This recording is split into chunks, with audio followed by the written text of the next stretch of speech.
Please थोड़ी political बहस करना चाहते हैं करना चाहता हूँ इसके ऊपर। अगर मैं क्विकली एक वक्फा ले लूँ फिर आमिर साहब शुरू करूँगा।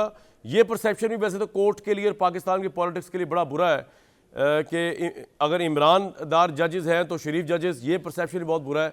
बल्कि ब्रेक जाने से पहले क्विकली बता दें आमिर भाई, ये भी तो परसेप्शन बड़ा बुरा है ना कोर्ट के मुतालिक। अगर ये कि पनामा लीक्स वाले मुजरिम जो है वो तो फारिग हो जाए और जो जज लगे थे वो मुजरिम बन के निकलते फिर रहे, ये इस कोर्ट के लिए और सियासत के लिए कहाँ तक अच्छी बात है अगर ये परसेप्शन उभर रहा है? उन सबको टांगना चाहिए, क्योंकि आप मेरा टाइम बस जल्दी से गुजारना चाह रहे हैं। मैं फिर भी कह नहीं, आप बोले टांग देना चाहिए नहीं, आप बोले, नवाज शरीफ का नाम नहीं था, जिसमें नवाज शरीफ का नाम नहीं था पनामा में और बेड़ा गर्क इस मुल्क का करवाया गया। कहाँ था नाम नवाज शरीफ का? है नहीं था। फिर ये किसने कहा था कि सदियों याद रखेंगे? आपको मौलवी मुश्ताक याद है जिनके शायद जनादे पे क्या हुआ था? ये वो जनाजे हैं जो अब निकल रहे हैं, जो कहते थे फैसले सदियों याद रखेंगे और इबरत का निशान बनते जा रहे हैं कि जब इन्होंने इंसाफ के साथ खिलवाड़ किया। ये तथहीर होनी चाहिए। ये जो अदलिया का नाम आज आ रहा है कि जी अदलिया इस केस में है, क्या यूसुफ रजा गिलानी नवाज शरीफ के वक्त अदलिया ये काम नहीं कर रही थी कोई? ये हमारे हाफजे फौरन क्यों नए और ताज़ा बन जाते हैं? हम उस वक्त जो प्रोग्राम कर रहे थे, जो हम बातें करते थे, अदलिया ये अदलिया वो, ये कर दिया, ये चोर है, करप्ट है, जब अदलिया ने उनको बरी कर दिया है तो क्यों नहीं आपके मुंह से जुबान से निकलती? आपसे मुराद कामरान शायद आपका नाम नहीं ले रहा मैं सर, मुझे तो आप जो चाहे कहें, सर आंखों पे है, मुझे भी कह दें बेशक, कोई मसला नहीं। आज जब उनको बरी कर दिया है, नवाज शरीफ को तो इतना क्रेडिट देते हुए जुबान क्यों लड़खड़ाती है? फिर पुराने किस्से, फिर कहानी घड़ियां करते हैं क्यों भाई? क्रेडिट नवाज शरीफ को ईमानदारी से बात करें, गलत को गलत कहें, सही को सही कहें। सही को एडवोकेट साहब, चीफ जस्टिस वो है जिसने जो मदर साहब कह रहे थे खड़े होकर मुकाबला किया था। सर पॉइंट आ गया। क्यों निकल रहे हैं आप मैदान, क्यों छोड़ कमाल बात कह दी है। बैरिस्टर साहब क्रेडिट दें, आज नवाज शरीफ सुरखरू हुए और वो लोग जिन्होंने नाइंसाफी की डार्क जस्टिस, डार्क डिक्शनरी या वॉल्यूम 10 वो खुद ब खुद छोड़ी जा रहे हैं मैदान। सर बात ये कामरान साहब, ये जो सुरखरू होने का एक अमल है ना सर, ये आज से 4-5 साल बाद दोबारा होगा। फिर हम ये बात करेंगे, फिर हम कहेंगे यार कितने बुरे आदमी थे नवाज शरीफ साहब। फिर उसके बाद मैं एक सिर्फ शेर बोल दूं कि वो है मजरू, वो लिख रहे हैं अहले वफा का नाम, हम भी खड़े हैं कतार में गुनहगार की तरह। ये बेसिकली जो है ना जी सिचुएशन आपको और 4-5 साल बाद समझ आ जाएगी, जब हम सारे कह रहे होंगे यार कितने बुरे आदमी थे नवाज शरीफ साहब, वो कितने अच्छे आदमी फलाना। आई विश कि हम कभी रियल बात कर सके। बहरहाल जो आप कह रहे हैं मैं ठीक है, आपसे एग्री करता हूँ जी। नहीं भाई, मुझसे एग्री ना करें। आमिर भाई कह रहे थे, मेरे तो आगे मेरे दिल का हाल तो सिर्फ अल्लाह ही जानता है। मैं तो मेरे सारे बड़े बैठे हैं, टॉक शो में कभी बताता ही नहीं हूं। पता है उसका भी, अल्लाह तो जानता है, हम भी जानते हैं। नहीं, अच्छी बात है।